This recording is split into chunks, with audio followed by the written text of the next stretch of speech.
Audiobook Como Adorar ao Rei de Isaac Nisi. Prepare o seu coração, prepare o seu mundo, prepare o caminho.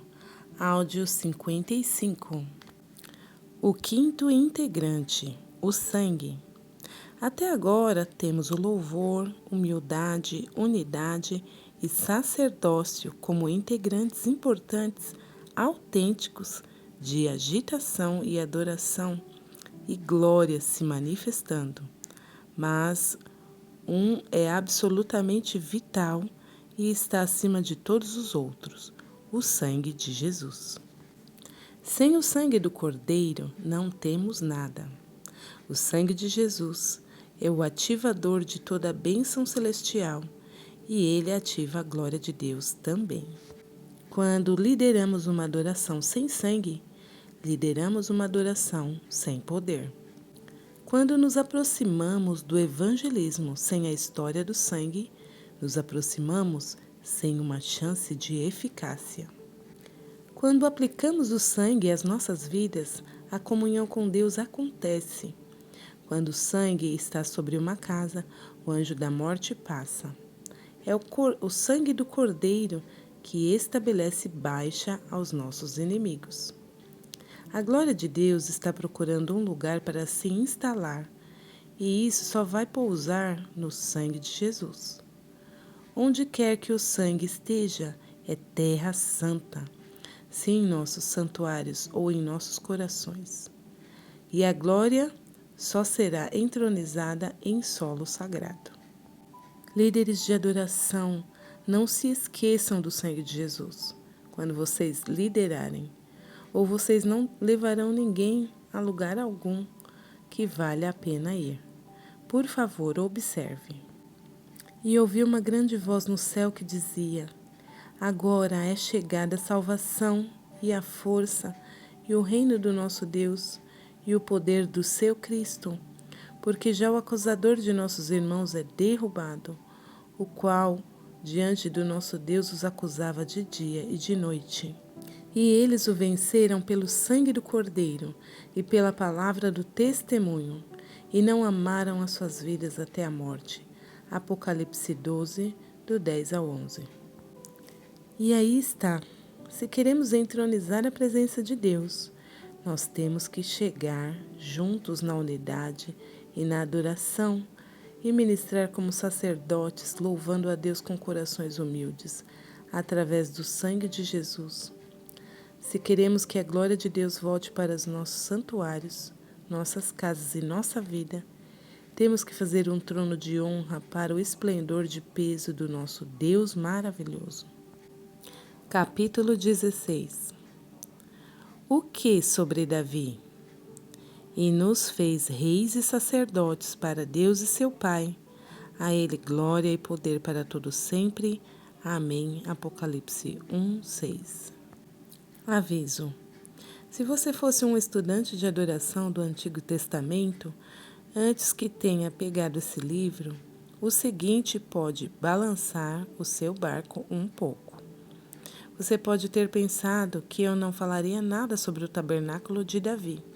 Na verdade, você deve ter se perguntado: por que esse cara vai insistir sobre o tabernáculo de Moisés quando a ação real aconteceu no tabernáculo de Davi? Vamos explorar esse problema. O tabernáculo de Davi é uma parte importante dessa discussão. O tabernáculo de Davi, que era realmente de Deus, consistia inteiramente do Santo dos Santos. Davi montou uma tenda em Jerusalém para abrigar a Arca da Aliança, e ele incumbiu grupos de sacerdotes treinados para louvar o Senhor o tempo todo com instrumentos e cantando. Agora, há um grande equívoco sobre o que devemos abordar. Por cerca de 30 anos tem havido um movimento para restabelecer a adoração davídica na igreja, baseada na profecia de Amós 9, 11. E citado pelo apóstolo Tiago em Atos 15, 16. Depois disso voltarei e reconstruirei a tenda de Davi. Reedificarei as suas ruínas e a restaurarei. Essa profecia torna bastante claro que havia algo a respeito do tabernáculo de Davi que foi perdido por um tempo, mas foi reintegrado por meio de Cristo. O equívoco está no que é reinstituído. Essa restituição cumprida no tabernáculo de Davi pode significar várias coisas. Primeiro, isso poderia significar que Deus estava reconstruindo o reino caído da linhagem de Davi através de Jesus. O tabernáculo em hebraico é Mixcan. Isso significa morada ou casa. O tabernáculo de Davi, que Davi criou para Deus, na verdade, nunca foi chamado de tabernáculo de Davi no Antigo Testamento. Era referido como a casa de Deus. O tabernáculo de Davi é literalmente a casa de Davi, sua morada ou casa. Esta passagem pode significar que, enquanto a linhagem de reis de Davi, sua casa, tinha caído há muitos anos, Deus estava indo para reconstruí-la. A vinda de Jesus como o Messias constituía a reedificação do tabernáculo caído de Davi. Era o cumprimento da promessa de Deus para que que sempre teria um rei de sua linhagem, casa, sobre o trono. Rei Jesus, o filho de Davi, é uma consumação eterna daquela promessa. Ou também pode significar, segundo, isso poderia significar que Deus estava revitalizando um estilo de adoração davídica. Pessoas que se favorecem dessa teoria dizem que Deus rejeitou o velho, o modelo legalista do tabernáculo de Moisés, para algo mais recente, o tabernáculo de Davi. Eles dizem que a presença de Deus no tempo do fim será conduzida por 24/7, adoração e oração. 24/7 é uma referência a ser 24 horas do dia, 7 dias por semana, assim como Davi instituiu.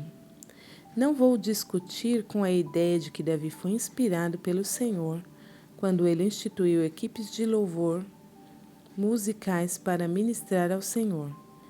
E eu concordo que o louvor apaixonado e oração são para preparar o caminho para o retorno a Cristo. Acho que a adoração davídica é poderosa e profética e apropriada, mas é o que estas passagens estão falando? Acho que não.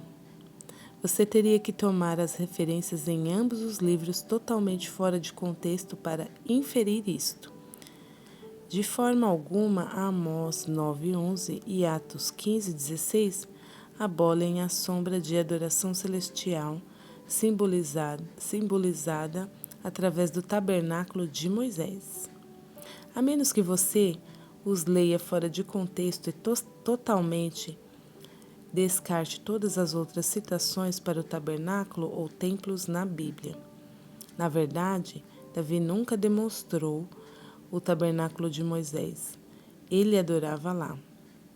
Você sabia que Davi não apenas incumbiu grupos de louvor ao seu tabernáculo em Jerusalém, ele também tomou para si as equipes de louvor para ministrar em um lugar chamado Gibeão? Sabe por quê? Porque é aí que o tabernáculo de Moisés era. Veja bem, alguns acreditam que Deus permitiu a Davi trazer a Arca da Aliança em Jerusalém, separado do tabernáculo de Moisés, como uma renúncia visível da ordem de culto no tabernáculo de Moisés. Isso não é verdade. Não está na Bíblia. Alguém inventou isso. A verdade é que Davi sabia que não podia abandonar ou ignorar a Deus o culto ordenado através de Moisés. Então Davi se certificou de que as exigências do tabernáculo de Moisés estavam sempre sendo observadas apaixonadamente. Na verdade, sempre que Davi procurava a direção do Senhor, onde é que ele achava? para o tabernáculo de Moisés em Gibeão, imagine onde Salomão falou com o Senhor e pediu por sabedoria. Você acertou o tabernáculo de Moisés em Gibeão. Por quê? Porque Davi e Salomão eram sacerdotes. Aliás, porque Davi e Salomão não eram sacerdotes. Eles não podiam entrar na presença da arca. Como observado anteriormente, o tabernáculo de Davi era todo o Santo dos Santos. Ninguém nunca entrou, mas o sumo sacerdote, uma vez por ano. Davi e Salomão não podiam entrar no tabernáculo que Davi criou porque eles não eram sacerdotes. Eles tinham de adorar e buscar a Deus como qualquer outro não sacerdote, no pátio exterior, em Gibeão. Em outras palavras, Davi não negligenciou ou rejeitou o ministério do tabernáculo de Moisés. Ele manteve, honrou e o aperfeiçoou. Nós vemos isso claramente nessas duas passagens chaves. Então Davi deixou Asaf e seus parentes diante da arca da aliança do Senhor, para ali ministrarem regularmente, de acordo com as prescrições para cada dia. Também deixou Obed-edom e seus 68 parentes para ministrarem com eles. Obed-edom, filho de Jedutum, e também Oza foram porteiros. Davi deixou o sacerdote Zadok e seus parentes sacerdotes diante do tabernáculo do Senhor em Gibeon, para regularmente, de manhã à tarde, apresentarem holocaustos no altar de holocaustos, de acordo com tudo o que está escrito na lei do Senhor, que ele deu a Israel. 1 Crônicas 16, do 37 ao 40.